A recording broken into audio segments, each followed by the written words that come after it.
está acontecendo neste momento o julgamento no Superior Tribunal de Justiça do recurso apresentado pela defesa do ex-presidente Lula.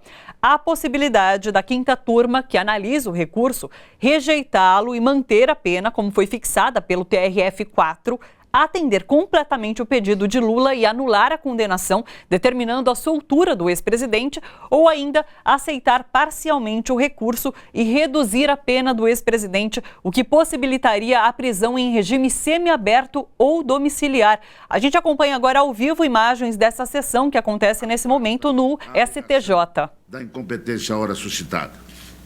Por outro vértice, ainda que tais ilícitos estivessem relacionados a alguma infração eleitoral, a pretensão de que fossem todos analisados pela Justiça Eleitoral encontra-se superada. E isso por quê?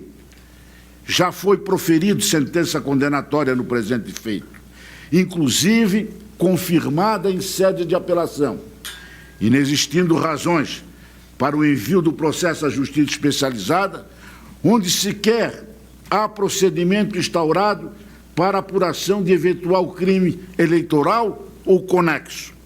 Ademais, como é cedido, a reunião de processos sob objeto... A defesa do ex-presidente Lula tentou adiar esse julgamento de hoje porque queria que o judiciário intimasse Lula previamente, mas esse pedido foi negado e o caso tramita então agora no STJ.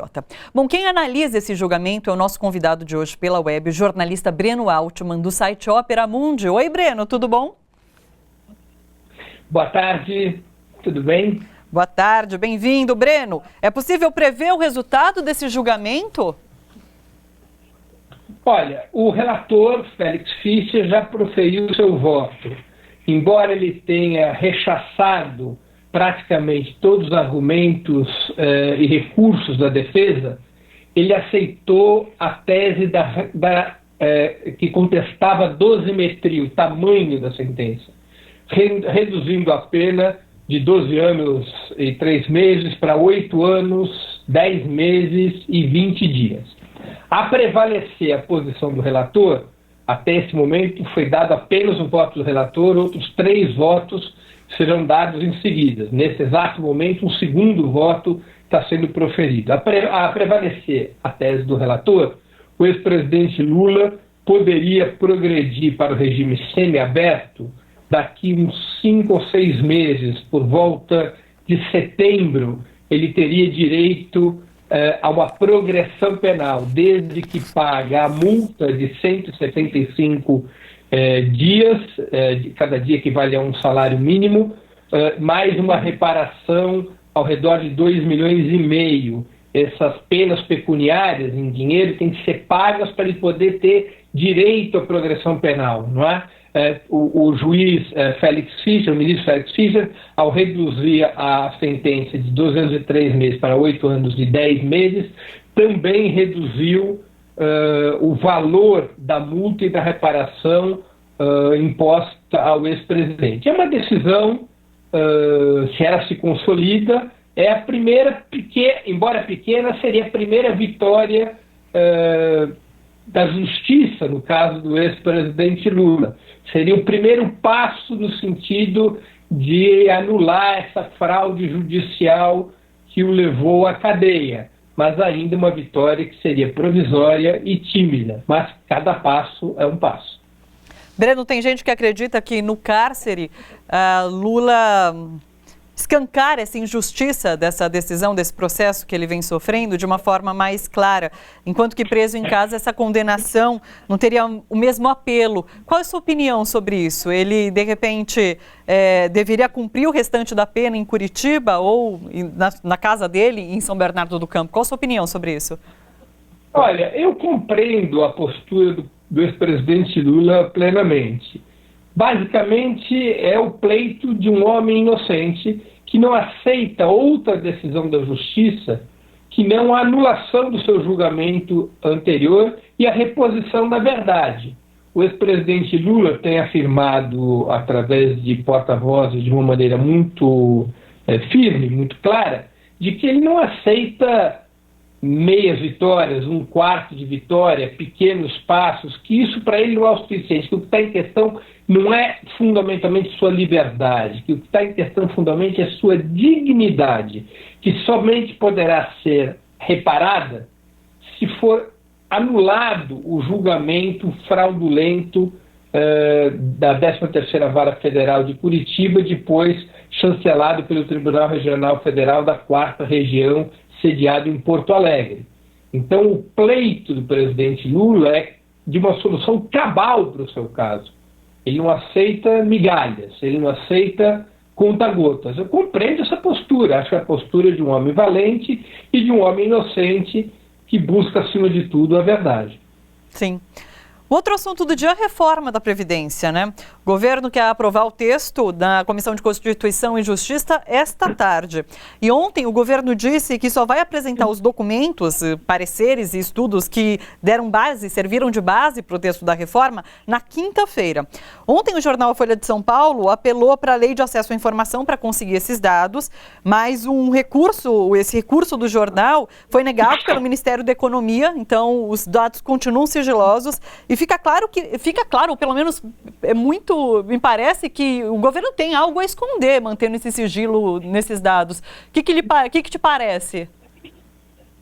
Olha, o governo opera em duas frentes. Uma frente ao parlamento, outra frente à opinião pública. Ele quer o sigilo de informações para tentar controlar uma onda de protesto, de resistência contra a reforma da Previdência. Ele quer também, ao conter essas informações, evitar que essa onda de resistência altere o voto dos parlamentares, em particular na primeira etapa da reforma da Previdência, que é a votação na CCJ, na Comissão de Constituição e Justiça da Câmara dos Deputados.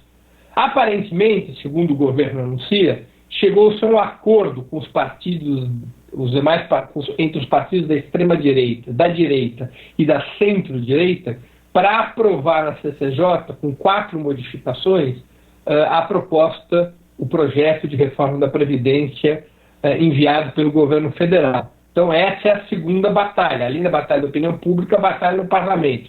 O governo está anunciando que já teria mais de 40 votos na CCJ e que venceria esse primeiro obstáculo por uma ampla maioria. A oposição, o PSOL, o PT, o PSB, outros partidos da oposição, estão buscando a via judicial por conta desse esconde-esconde das informações acerca da Previdência, buscam bloquear esse processo da CCJ, buscam, enfim, de todas as maneiras, exercer oposição à reforma da Previdência, e o governo informa que já tem maioria para vencer essa primeira etapa. Embora isso possa ser verdade, essa batalha, ainda que seja importante para os interesses do governo, ainda que seja importante para que o governo possa avançar na reforma da Previdência, ela não é a batalha decisiva. A batalha decisiva é no plenário.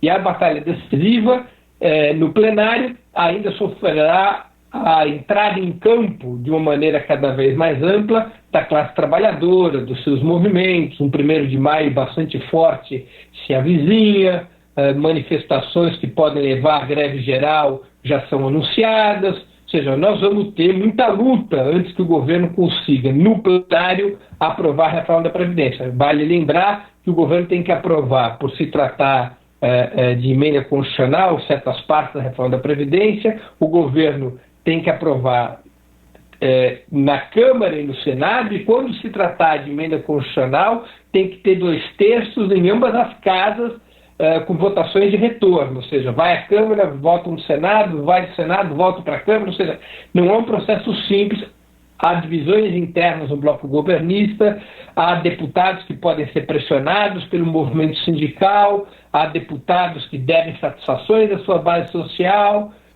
a luta ainda vai ter muita luta pelo caminho, não é um jogo já jogado, ainda que o governo venha a aprovar a reforma da Previdência na CCJ nas próximas horas.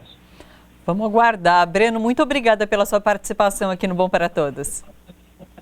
Gente, bora fortalecer a TVT? É só clicar em inscrever-se e depois clicar no sininho. Pronto! Assim que pintar notícia nova, você fica sabendo no ato.